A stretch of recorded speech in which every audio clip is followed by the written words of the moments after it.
Naam, salamu alaikum warahmatullahi ta'ala barakatuh. Wapenzi na wafuatiliaji wa channel ya Tiba Facts Online TV. Alhamdulillah, ni siku nyingine tena tumekutana katika darasa. Na leo bwana, tuko katika elimu ya abjad. Tupo katika elimu ya abjad. Na leo tuko katika herufi ya 25, herufi ya nuni. Tumeshaangalia alifu, bete, the mpaka mim. Sasa leo tupo katika herufi ya 25 ambayo ni herufi ya nun. Nuni ni moja kati ya zile herufi 28 zinazounda Qur'ani. Sasa herufi ya nuni ni herufi ya 25 katika alfabeti za abjad. Abjad ni yale maneno 28 ambayo yamekusanywa katika maneno 8 yakasomeka au yanatajwa kwa kusema abjad hawazi hutu kalman safas karashati fakhadha wadhaga. Haya ni maneno 8, ukiyasoma ndio umesoma alifu, bete, the, jim mpaka ye. Basi badala ya kusema alifu, bete, the, jim mpaka ye, wewe unasema abjad hawazi hutu kalman safas karashati fakhadha wadhaga. Haya ndio maneno 8 yamekusanya herufi 28 za abjad. Sasa hii nuni ni moja kati ya herufi zile zilizounda hiyo Qur'ani au zile herufi 28 za alfabeti za abjad, na hii ni herufi ya 25 na ina uzito au thamani ya 50. Yani namba 50 ndio kuwa na uzito wa thamani hiyo. Sababu kumbuka hizo herufi, kila herufi na uzito wake. Kuna herufi zenye uzito wa 1 au thamani ya 1, 10, 20, 50, 60, 70, 80 mpaka 1000. Sasa hii imebeba thamani au uzito wake ni 50. Herufi hii ina kazi nyingi sana, ikiwemo kumponya mgonjwa, lakini pia kumponya mgonjwa maradhi, pia kufanya elimu iwe nyepesi kwako katika kuhifadhi, kuondosha matatizo ya kukosa usingizi, lakini pia kumwadhibu adui, unaweza kutumia herufi hii. Pia kuondoa uchovu wa mwili na kinga ya kutoweza kulogeka. Sasa tukiangalia faida mmoja wapo au tuangalie zile zitakazowezekana. Faida ya kwanza ya herufi hii ya nuni katika kuponya magonjwa. Iwapo kama mtu anasumbuliwa na maradhi, yani maradhi ya kichawi au kalogwa, basi unatakiwa uandike herufi hii ya nuni katika siku ya Jumanne. Katika siku ya Jumanne au katika utawala wa Mirihi. Yani utawala huu wa Mirihi unaweza kupatikana siku yoyote. Unaangalia siku uliopo, alafu unaangalia Mirihi anaingia saa ngapi, basi ndio utaiandika. Au ukiwa hujui tawala hizi zinaingia muda gani katika siku uliopo, basi subiri siku ya Jumanne ndio uandike hii herufi ya nuni katika karatasi kwa idadi ya mara 106. Ila unatumia wino wa zafarani kuandika hiyo herufi. Kisha utayaosha maandishi hayo kwa maji yaliyo safi, kisha atapewa mgonjwa atumie maji hayo kwa kunywa kidogo kidogo, na maji mengine atatumia kwa kuoga kwa ule mfumo wa kujipaka mwili mzima kwa muda wa siku 7 zenye kufuatana, huko anakunywa na nyingine anaoga kwa mfumo wa kujipaka. Inshallah, kwa uwezo wa Mwenyezi Mungu, maradhi hayo anayougua mtu huyo yatapona. Sasa wakati unaandika herufi ya nuni kwa hizo idadi ya 106, unatakiwa uwe unasoma uradi unaosema ya halim ya shakulu, ya halim ya shakulu, ya halim ya shakulu. Haya maneno utatamka mpaka pale utakapomaliza kuandika herufi hii ya nuni. Lakini faida nyingine ya herufi ya nuni ni kufanya elimu iwe nyepesi kwako au kuhifadhi masomo. Yani kama wewe ni mtu unasoma bado na unataka elimu ile unayoisoma iwe nyepesi katika kuhifadhi, au unapata ugumu katika kuhifadhi masomo yako, yani ukifundishwa leo kesho umesahau, mpaka usome mara nyingi sana ndio uweze kuelewa ile jambo, basi unaweza kutumia herufi ya nuni kurahisisha jambo hilo likawa jepesi.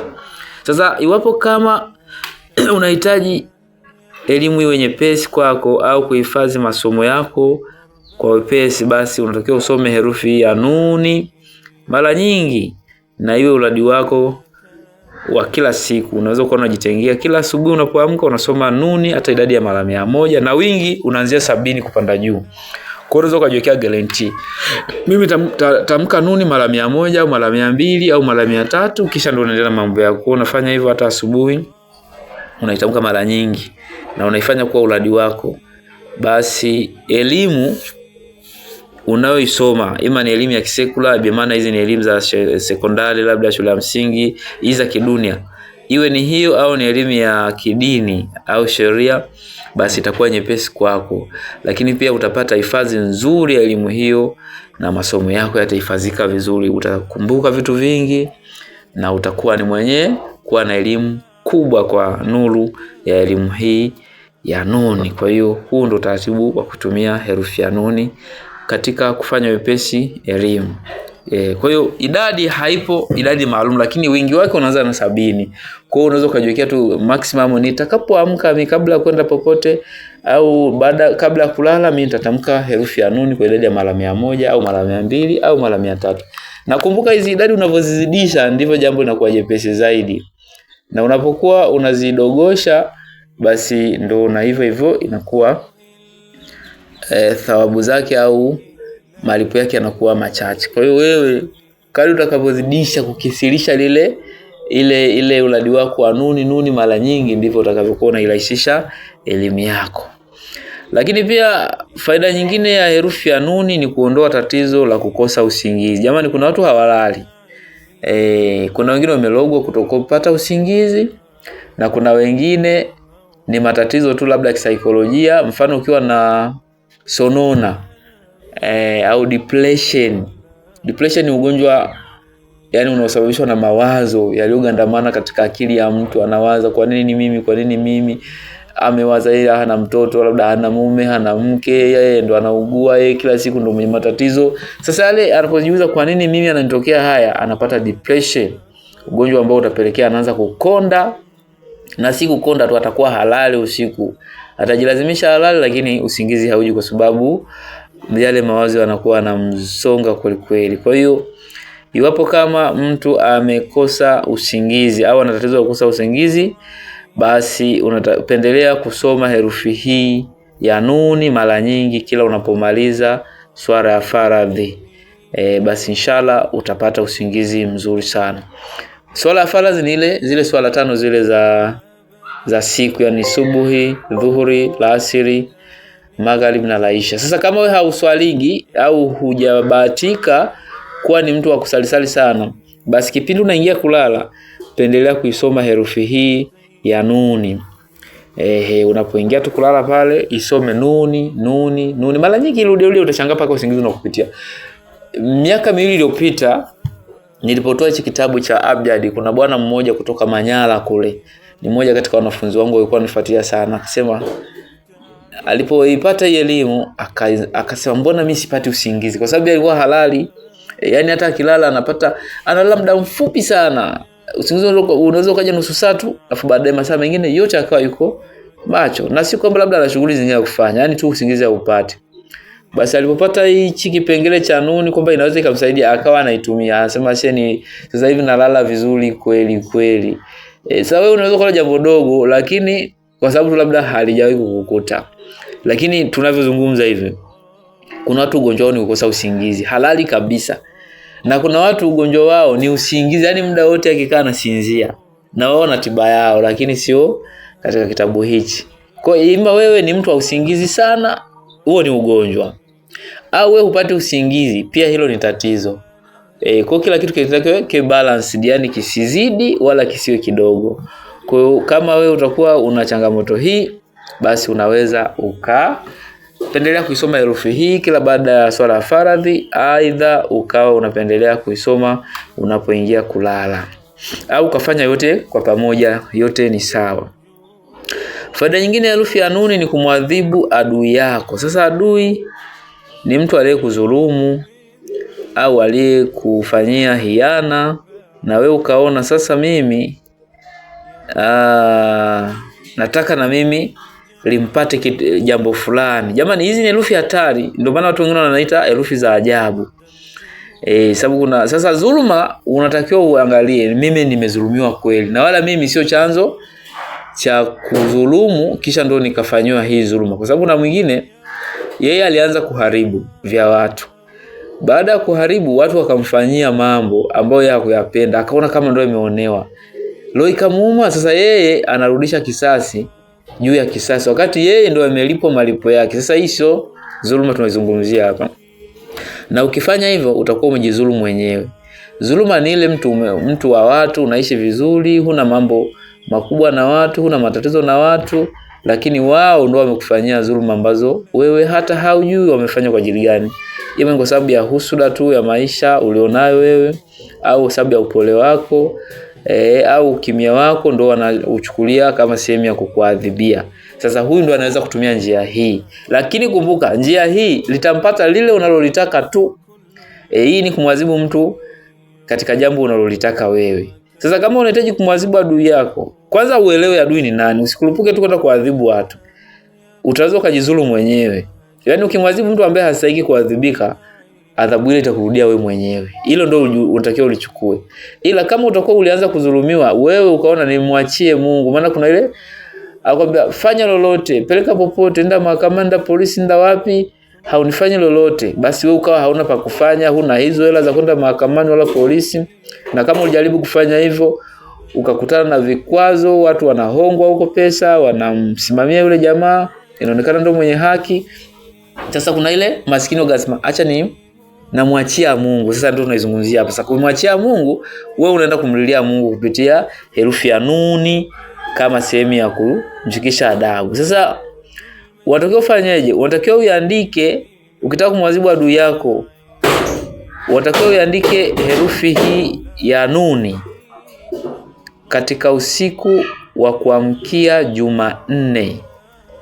Unaiandika herufi ya nuni katika usiku wa kuamkia Jumanne kwa idadi ya mara 106 katika karatasi. Kisha utatia na manuizi yako juu ya huyo adui yako unavyotaka. Unatakaje? Iweje? Na lini? Lipi limkute? Au na yeye apate nini kulingana na ile dhuluma aliyokufanyia. Kisha karatasi hiyo nenda kaitupe au katupe katika mji wa huyo adui yako. Hakika adui yako kitampata kile ulichokikusudia. Sasa hii karatasi utakapoandika idadi hii, nia unaweza ukaitia tu nia kwa mdomo, sio lazima uiandike. Lakini unaweza ukaifinya hii karatasi ikawa ndogo sana.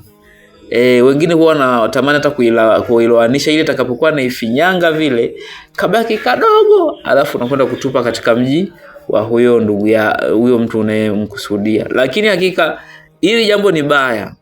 Ni jambo baya sana kwa sababu kile ulichokikusudia kitamkuta. Wallahi kitamkuta. Sasa wewe unatakiwa uangalie. Ndio maana nimesema jamani, kama unaona una haki ya kuadhibu, usitumie njia hii. Wala usiseme kwamba nimepata sasa mtu kumshikisha adabu. Unaweza kujishikisha adabu mwenyewe. Ima tu madam tu kama ile jambo unalokwenda kulifanya, wewe ndio ulikuwa mwanzisho wa ile dhuluma. Ima kwa kujua au kutokujua. Bado kuna mwingine unaiba leo, alafu kwa kuwa kukamatwa unajiona wewe mjanja. Mwisho wa siku watu wamekutengenezea vitu vya kukutengenezea, wakakuvunja mguu au wakakulimaza kitu fulani, alafu wewe leo ikakuuma, wakasema kwa nini wamenifanyia hivi mimi? Tutaona. Kumbe ulishawahi kuwadhulumu, umeharibu mali za watu, umeharibu watoto wa watu, umeharibu vitu vya watu. Wewe hujui watu wamekaa muda gani wanakufuatilia. Umeshasahau. Kwa hiyo ukiona wewe ni mtu wa dhuluma, basi bora usiingie kwenye mfumo huo, kwa sababu unaweza kujikuta yale aliyokukuta ni moja kati ya vitu ulivyosababisha wewe mwenyewe. Na Mwenyezi Mungu anasema katika Qur'ani kwamba misiba mingi na umekuta nyinyi binadamu ni chumo la mikono yenu. Yaani ni vitu mlivyosababisha nyewe wenyewe. Sasa yanapokuwa narudi yale mabaya, nyinyi mnakuwa mjajiandaa na kupokea ubaya. Sasa yanapomikuta ndio mnajisikia unyonge, lakini vitu vingi vinakuwa vimesababishwa na nyinyi wenyewe binadamu. Kwa hiyo ukiwa ni mtu wa dhuluma, basi aka kipengele karuke tu. Ila kama wewe ni mtu wa Mungu, mtu rahimu, mtu huna mambo makubwa na wengine, ila ndio hivyo unafanywa dhuluma kwa sababu ya udhaifu wako, anakuona wewe mnyonge, basi unaweza kumlilia Mungu kupitia njia hii. Faida nyingine ya herufi ya nuni ni kuondoa uchovu wa mwili. Kama unakuwa unahisi uchovu, mwili unachoka choka, natakiwa uandike siku ya Jumanne herufi hii ya nuni. Itakapofika saa 6 mchana uandike herufi hii ya nuni kwa idadi ya mara 106 katika karatasi, kisha uyaoshe maandishi hayo, kisha utumie maji hayo kwa kunywa. Kwa hakika huondoa uchovu wa mwili, hasa ukiwa unasoma, hautokujia uchovu wala usingizi. Unaandika kutumia zafarani jamani, unaandika siku ya Jumanne. Kwanza unaandika siku ya Jumanne saa 6 mchana, ikifika ndio uandike kwa idadi ya mara 106. Unaandika herufi ya nuni mpaka ziwe 106 katika karatasi nyeupe kwa kutumia wino wa zafarani. Kisha maandishi unayaosha kwa maji yaliyo safi, alafu maji hayo unatumia kwa kunywa. Basi hali hiyo huondoa uchovu wa mwili. Na sasa wale wanaokuwa wanasoma sana, labda wako vyuo, wako mashuleni, basi wanakuwa wanasikia uchovu wa mwili mpaka wanasinzia, basi unaambiwa hauto upata uchovu wala kusinzia. Lakini herufi hii ina uwezo wa kumfanya mtu akapata kinga ya kutologeka.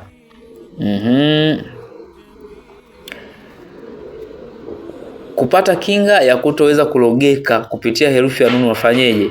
Kama unahitaji kinga ya mwili ili usiweze kulogeka na uchawi wa aina yoyote au na mchawi yoyote ule, basi utaiandika herufi hii ya nuni katika siku ya Jumanne mchana.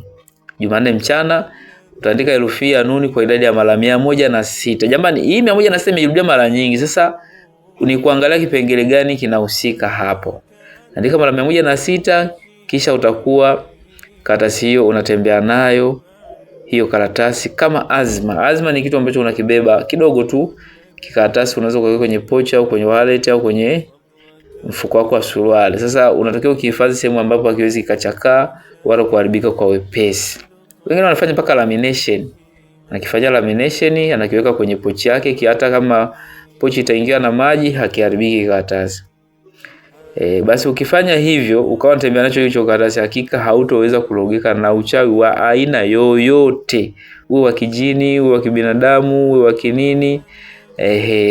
Lakini pia kwa wale wanaoweza kuchora, wanaweza kuchora talasimu ya herufi hiyo na ukaifanya kama azma yako, nayo pia hufanya kazi ya kinga au kukupatia jambo lolote. Sasa talasimu hiyo mimi sijaiweka hapo, ila ukiwa na kitabu hicho cha abjadi unaweza ukaiona na ukaandika herufi au talasimu hiyo ya herufi ya nuni.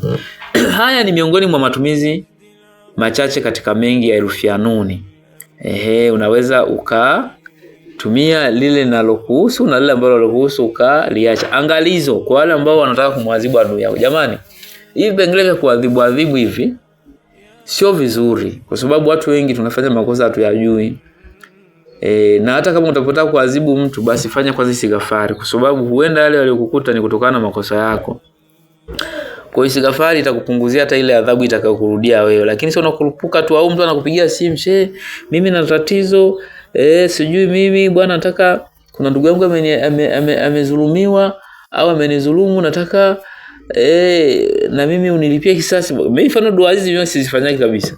Mtu akinifuata asema mimi nimezulumiwa, nasema nimesikia upande wako, ila upande wa wewe aliyekudhulumu sijausikia. Kwa sina haki ya kuhukumu kwamba nikaamini kwamba wewe ndio uko sahihi. Huenda unanishtakia hivyo kwa sababu roho inakuuma, lakini wewe ni miongoni mwa watu walioanzisha dhuluma hiyo. Kwa hata wale wanaofanya tiba na dua, wasipende sana kutumia hizi dua kuadhibia watu. Yaani yeye anasimama kama vile daraja. Kaletewa kesi, bwana mimi kanizulumu huyu, nataka tufanye dua hivi. Msifanye hivyo, kwa sababu watu wengi wanadhulumu ndipo wanafanywa mambo ya hovyo. Sasa wanapofanywa wao, roho zinawauma, wanakimbilia kutafuta msaada wa watu kama wasoma dua na matabibu. Mwisho wa siku sasa unajikuta tabibu umejiingiza mtegoni, umemwadhibu mtu ambaye hakustahiki, aidha ile adhabu uliyoitoa inakurudia wewe. Kumbuka haya ni maneno ya Mwenyezi Mungu, na maneno ya Mwenyezi Mungu hayalukagi patupu. ikimkosa mtu mwenye hana hatia inarudi kwa mni alilifanya lile jambo. Kwa hiyo hili ni jambo ambalo tunatakiwa watu wawe na tahadhari kubwa kweli kweli. Tulikuwa katika herufi ya nun ambayo ni herufi ya 25 katika zile herufi 28. Bado tuna herufi 3, kuna wau, alafu kuna he, alafu kuna ye yenyewe. Hiyo ye ndio itakuwa herufi ya mwisho kabisa katika kujifundisha. Kwa inshallah tuendelee kufuatilia channel hii tujifunze herufi hizi kuanzia alifu mpaka ye. Sasa tuko katika herufi nuni. Kwa hizi herufi zingine zote za katikati hapa ambazo hujazisikia zimetajwa hapa zimeshafundishwa kuanzia alifu, be, te, the, jim, he, he, dari, dhari, reze, sini, shini, swadi, bwadi, twe, dhwe, aini, aghaini, fe, qafu, kafu, lam, mim. Zote hizi nimeshazifundisha. Kwa hiyo ni wewe tu kama hujazikutana nazo basi unaweza ukafuatia kwenye channel hii. Zipo katika mtandao, unaweza kaenda kujifundisha. Lakini pia unaweza kupata kitabu chake. Kitabu cha abjadi kinauzwa shilingi 20,000 kwa bei ya soft copy. Kinauzwa 20,000 na bei ya hard copy ni shilingi 45,000. Kitabu cha hard copy cha abjadi ni shilingi 45,000, lakini cha soft copy ndio ni shilingi 20,000. Sasa mara nyingi hivi vya hard copy usivitangaze hapa kwa sababu mara nyingi vinakuwa havipatikani, na vinapopatikana vinakuwa vini vichache. Ndio maana bei zake uga uzisikie, lakini hizi bei zote zinazotajwa hapa ni soft copy sababu mara nyingi ndio inakuwa inapatikana. Ila hard copy ya abjadi inapokuwa ipo huwa ni shilingi 45,000. Lakini pia kuna vitabu vile vya barati unaweza kuvipata kwa soft copy na vyenyewe namba 1, namba 2 wenyewe huwa ni 15,000. Lakini pia kuna vitabu vya maajabu ya Qur'ani katika kutibu maradhi na kuondoa shida mbalimbali. Vipo viwili, namba 1 ni 12,000, namba 2 ni 15,000. Kuna vile vitabu vya maajabu ya mitishamba katika kutibu maradhi na kuondoa maradhi ya kijini na uchawi, kuna namba 1, 2 na 3. Navyo vipo vinapatikana. Namba 1 ni 7,000, namba 2 10,000 na namba 3 16,000. Pia kuna mwongozo wa tabibu na chenye ni 20,000. Pia kuna kitabu cha tiba mbadala ni 10,000 na mwisho kuna kitabu cha furaha ya ndoa ni 15,000. Vyote hivi unaweza kupata kwa soft copy ukiwa nchi yote, wakati wowote, muda wote. Cha msingi wasiana mimi kupitia WhatsApp au unapiga simu. Ukiona simu haipatikani nitumie ujumbe WhatsApp, sema shehe nahitaji kitabu fulani. Nikiwa niko free nitakujibu, kisha nitakuelekeza namna kufanya malipo. Ukishafanya malipo yako na kudhibitisha utatumiwa vitabu hivyo ukiwa nchi yoyote, sehemu yoyote. Inshallah hii ni Tiba Facts Online TV na mimi ni Ustaz Bashir. Tukutane kipindi kingine sana wakati mwingine. Asalamu alaykum wa rahmatullahi ta'ala wa barakatuh.